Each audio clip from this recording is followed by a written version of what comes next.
सणासुदीचं लवकर उठलं तर पटपट कामं होऊन जातात, म्हणून सकाळी 5 वाजता तर उठले, पण डोळ्यातली झोप काय जायना झालती. चला त्याच्यानंतर अंघोळ केले आणि पूजा करून घेतले. आता भैरवून बघ झोप तर पुरा उजडून गेलतं, कारण मला झाडून रांगोळी पण काढायचं होतं.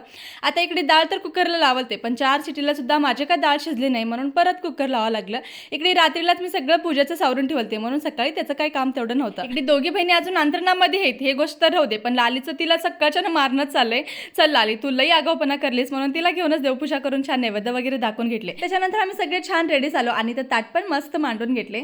आता सगळे बाया तर ह्या उंबराच्या झाडालाच फिरा घालते, पण त्याच्यातली एक दुसरी मराठ्याची ताई होती, त्यांनी म्हटली की ते वडाचं झाड आहे, हे उंबराचं झाड आहे, म्हणून मी इथं छान पूजा वगैरे करून घेतले. आणि लगेच त्या बाजूला एक ताई आली, पण त्यांची पण ओटी भरणं झालं. आता पाटील लंगड्या मारत कवा येतात की वाटलं तर, पण चल मी येतो म्हणून रेडी झाले त्यांनी पण. त्याच्यानंतर छान पूजा वगैरे करून आम्ही लगेच घराकडे निघालो. आता घरला गेल्यावर ह्याच अवतारामध्ये मला स्वयंपाक करायला लागणार होता, कारण सगळ्याला भुका लागल, ते फक्त पोळ्या करायचं उरलं. तर भेटूत पुढच्या ब्लॉगमध्ये. बाय.